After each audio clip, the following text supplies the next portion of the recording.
This is the hidden threshold, a place to slow down for a moment, to sit with belief, practice, and meaning when the old certainties don't quite hold, and chaos doesn't feel like an answer either. There's no instruction here, no doctrine to follow. Just an honest attempt to stay oriented in the space between devotion and discernment, light and shadow, knowing and not knowing. I'm Varen Vale. Let's begin. There's a strange moment which sneaks in almost unnoticed after you've been surrounded by quiet for a while. Not that initial jarring plunge into silence. That moment is all sharp edges and alarm bells, your mind racing to find anything to fill the emptiness. That first wave of quiet can feel almost hostile, as if the silence itself is a challenge to be overcome. I'm talking about the stage that comes after, the long, unremarkable stretch when the distractions run dry and the frantic urge to fix the stillness just wears itself out. You reach a point where you're too tired to keep grasping for noise, too weary to keep dissecting every second for hidden meanings or signs. Bit by bit, you let go. You stop holding your breath, stop interrogating the moment for some cosmic message. And slowly, almost imperceptibly, you notice something has shifted. The quiet is still there, filling the same corners, but it's no longer an adversary pressing in on you. It isn't hovering with expectation or demanding your attention. Instead, it settles around you like a gentle presence, as natural as sunlight tracing lines across your floor or the soft, rhythmic sound of your breathing. It becomes less of an absence and more of a space. It becomes room to exist, to simply be. In that newfound calm, you start to observe subtle transformations within yourself. There's no revelation, no sudden flash of understanding. The change is gradual, a slow unwinding in your chest, a gentle easing where anxiety and doubt used to live. The relentless internal commentary, the compulsive need for validation or certainty starts to quiet down. It doesn't vanish entirely, but it loses its grip. You realize you're standing on steadier ground, less shaken by every passing thought or feeling. There's a sense of lightness, as if you've set down a weight you didn't know you were carrying. It almost seems as though the silence is tending to you in its own way, working quietly in the background. It lingers, patient and unassuming, and in its presence you are subtly altered. The changes it leaves are like fingerprints, soft, nearly invisible, but undeniably there. You begin to understand that not every breakthrough is forged in upheaval or marked by dramatic moments. Some of the most profound shifts unfold in silence, in the gentle, persistent company of stillness. Growth can come not with fanfare, but with the steady patience of time. There's no applause for these moments, no markers to show how far you've come. There's no audience, no grand celebration, but in that hush, you're changing in ways that matter, ways that last. That's the magic of it. How silence, when you let it stay, can reach into the deepest parts of you and reshape them, patiently, without ever demanding the spotlight. It's the kind of transformation that slips in through the cracks, so gradual that you only realize it when you look back and see how far you've come, because you finally made space for the quiet to do its work.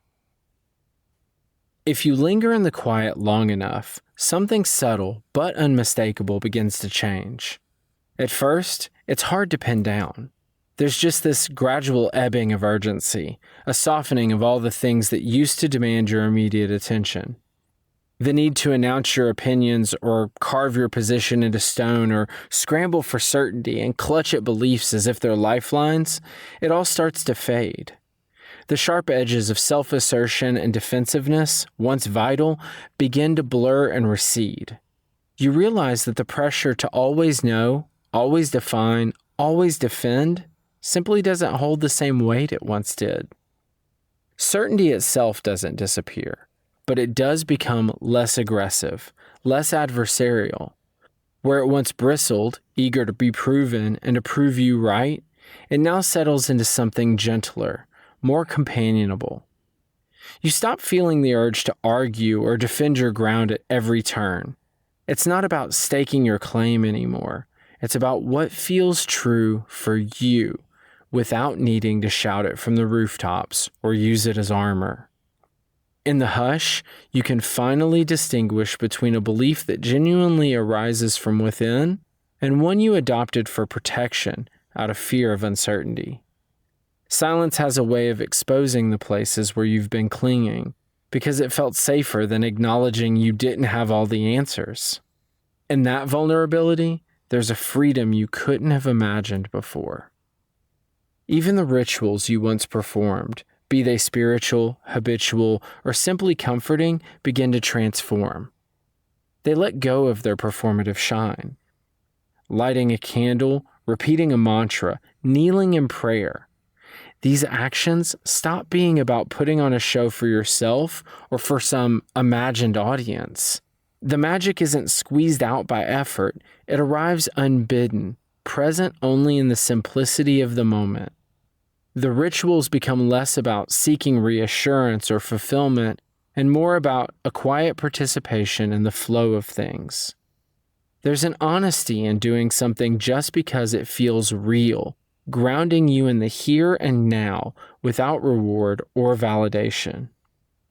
The drama falls away, and what's left is a simpler, purer connection, a sense of presence that doesn't have to prove anything. Identity also loosens its constricting hold.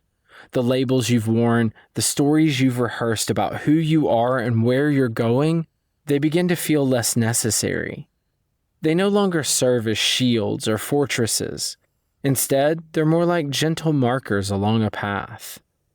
They're reminders rather than declarations. You find that you don't have to abandon them or denounce the journey you've taken, but you're no longer defined or confined by them. Silence gives you the space to live rather than just defend yourself.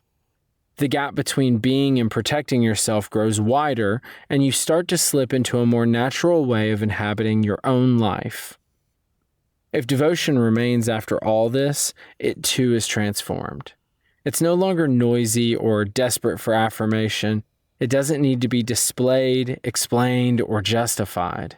Instead, it becomes a quiet, steady presence, like a kind of inner compass that points you towards something larger than yourself, even if you can't name it or explain it. Devotion shifts from being an act to a state of being, less about performance and more about a felt sense of connection, a readiness to respond to what's real and true. The change is gradual, almost imperceptible at times. It's a series of small, nearly invisible adjustments. You only truly notice when you find yourself responding differently, less rattled by criticism, less eager for approval, less thrown off balance by uncertainty. There's a steadiness that grows in the quiet, an ease that wasn't there before. Silence doesn't erase who you are. Instead, it quietly dismantles the layers of performance and self-protection that once seemed so essential. What remains isn't emptiness, but a more authentic, unvarnished version of yourself. You come to see that beneath all the noise, all the intense effort, the anxious need to prove and protect, that there's something simpler, more honest, and far more enduring. A presence that is content just to be, without fanfare or fear. And in that presence, you discover a depth and clarity that no amount of noise or certainty could ever provide. When the rush finally settles and the dazzling spotlight dims, there's an almost imperceptible shift. You might not even notice it at first. It feels like something slow and essential, kind of like roots weaving through the soil, anchoring themselves deeper with every passing day. The noise of applause and urgency fades, and in its place, something subtle and steady begins to take hold. The first change is often patience, but not the strained kind you muster through gritted teeth, waiting for discomfort to pass. This patience is softer, more yielding. It's a willingness to let questions linger, untied and unanswered. You notice yourself becoming less desperate for immediate relief, less frantic for quick fixes. The compulsion to smooth out every rough edge or chase away every uneasy feeling starts to lose its hold. There's a new spaciousness inside you, a pause that opens up between what you're feeling and how you choose to respond. In that pause, you find a kind of freedom. You realize you don't have to rush to judgment or action every time life feels uncertain. With the pressure gone, clarity sharpens. When fear no longer drowns out your own voice and the urge to prove yourself quiets, it becomes easier to discern what truly belongs to you, what genuinely resonates, and what is just noise clamoring for attention. You're less likely to get lost searching for signs or obsessing over whether you're on the right path. The need for constant external validation fades, replaced by a growing comfort in your own company and decisions. You learn to allow your experiences to unfold without constantly measuring them against some imagined standard or outcome. There's relief in realizing you don't need to interpret every moment as a verdict about your worth or direction. Over time, a quiet steadiness settles beneath the surface. It's not flashy or obvious. In fact, you might miss it altogether until you look back and notice how much less shaken you are by emptiness or uncertainty. When life feels a little hollow, you learn not to panic. When comfort isn't readily available, you no longer assume something is wrong. You recognize these stretches. They aren't foreign anymore, they're familiar ground. That familiarity breeds confidence, one that doesn't need to shout or be constantly reassured. You come to understand that not every season will be lush or illuminated.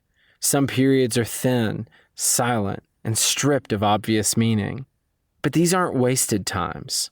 Instead, they're the periods when the most vital work happens out of view, like seeds germinating in darkness or roots weaving deeper beneath the earth.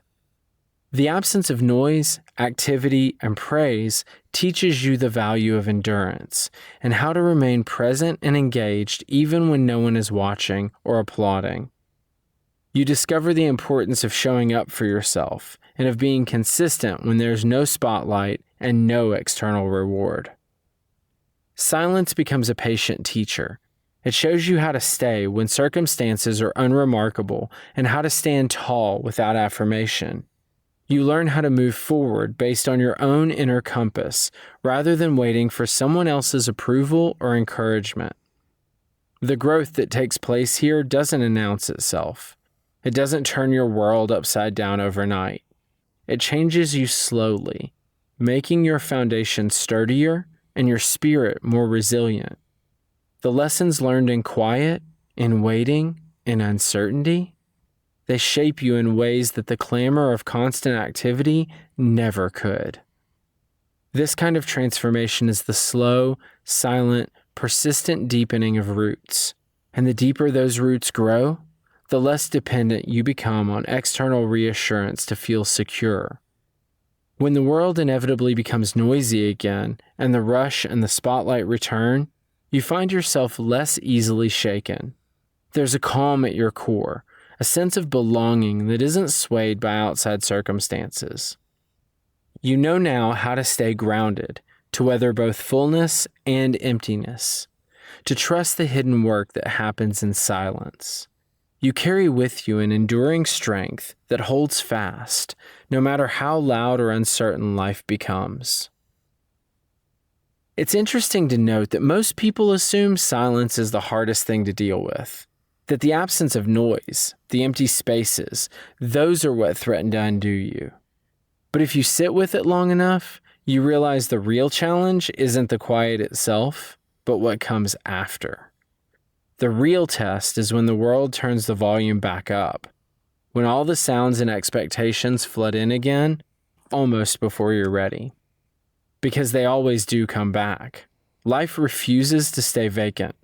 Sooner or later, routines restart, conversations pick up, obligations resurface.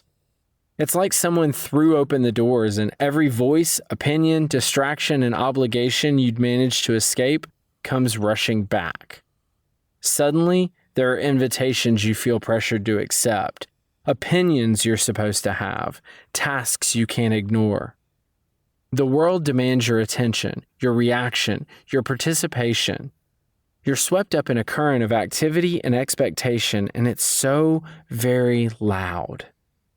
Within that noise, something almost primal stirs. The urge to declare yourself, to announce what you learned in the quiet, to step out with new intensity. You want to show the world, and maybe yourself, that you didn't waste the silence, that you emerged transformed, wiser, somehow better equipped. You feel compelled to broadcast your realizations, to make grand promises about how you'll be different this time. There's a secret hope that if you shout your insights loudly enough, they'll stick, and everyone will see the proof of your growth. But there's another layer, subtler but just as powerful. It's the craving for urgency, the comfort of having somewhere to be, something to fight for, a cause to chase. The clamor of the world feels familiar, almost reassuring. In the noise, you can move fast, grab new labels, attach yourself to fresh ideas or anything else just to feel like you're in motion again, like you're alive and vital. It's tempting because activity can so easily masquerade as progress. Being busy can feel like being important. Still, if you're honest, maybe the quiet taught you something more valuable than any insight you can broadcast. Maybe it showed you the strength in restraint, the dignity in not always responding, the wisdom in waiting before you speak. It's possible that your time in the hush revealed that you don't have to fill every silence with noise or every gap with action. You learned that you can hold back, that your energy is precious, and not every situation deserves your full volume. You begin to see that you don't have to prove yourself every time the world gets loud. Not every lesson needs a microphone, and not every conviction requires a declaration. The most powerful growth might be the kind that doesn't announce itself, the kind that quietly shapes your choices from within, rather than fighting for attention. There's a level of confidence in knowing you can act with purpose without performance. So when life inevitably gets loud again, you realize you have a choice. You can slip back into the familiar groove, rushing, reacting, proving, performing, or you can bring the quiet with you. Let it steady you. Let it shape how you move through the noise. You can speak with clarity and purpose, but without shouting. You can care deeply, but hold your convictions lightly, refusing to be defined by the urgency of the moment. You can do what matters because it's meaningful to you, not because you need validation or recognition from others. After all, silence isn't about hiding or shutting yourself off, or about withdrawal or avoidance. It's about recalibrating your senses, learning to listen more than you speak, and discerning what truly matters amid the chaos. It teaches you to let go of the need to respond to every demand, to react to every provocation, or to jump at every opportunity for validation. It teaches you to guard your energy and invest it where it counts. Maybe the real measure of growth isn't just about enduring the stillness, but about allowing it to shape how you live when the noise returns. It's about carrying the lessons of quiet into the roar of everyday life, and about choosing your responses instead of being swept away by them. Growth is holding on to your center, even when the world is spinning around you, and letting the wisdom of silence guide your steps long after the quiet has faded. If you felt a shift inside you when the world slowed down, remember that you don't have to force yourself back into the same shape you wore before. There's no obligation to snap back or to reconstruct the old version of yourself simply because life's tempo is rising again. The world may seem to demand your full participation, your intensity, your unwavering certainty, but you don't owe it a return to who you once were or what you once did. It's a gentle permission to move at your own measured pace and to honor the changes that have quietly taken root in your soul. The pressure to appear clear, decisive, or unchanged is an illusion. Growth rarely looks like certainty. Sometimes it's a slow unfolding, an openness to not knowing, and a willingness to let your beliefs remain soft and flexible. Allow yourself to be a little less defended, a little more receptive to the subtle shifts within and around you. Your rituals don't need to be elaborate or loud. Simplicity can, in fact, be sacred. Let your devotion be gentle, like a whisper that guides you, rather than a shout demanding your attention. The depth of your growth is not measured by how obviously you reinvent yourself, but by your consistency and your ability to keep walking forward, even if you move quietly, even if you change without fanfare. Transformation can be understated. Sometimes it's the silent agreement you make with yourself to keep going, to carry the quiet wisdom you found into the rush of everyday life. There's tremendous strength in holding on to inner stillness, letting it anchor you as the world swirls around you. You don't have to explain this steadiness or validate it for others. The world may be wild and bright on the surface, but you can remain grounded, holding on to the peace you discovered in the silence. There's no urgency to undo what silence reshaped. Trust the pace that feels natural to you. Let yourself be shaped slowly and subtly by what you've learned. Growth is often less about becoming someone entirely new and more about honoring the small, simple choices you make every day to move forward with integrity and balance. Steadiness is its own courage. Subtlety is its own strength. Sometimes, the most profound transformation happens without anyone noticing. A quiet evolution that needs no proclamation, only your continued, mindful steps into what comes next. Let the change remain quiet and walk on. If something here stayed with you, let it stay unfinished. You don't need to resolve it tonight. There's also writing from the same place, brief letters on Substack and longer reflections on Medium. I'm Varen Vale, and this has been The Hidden Threshold, a project of Obscura Meridian.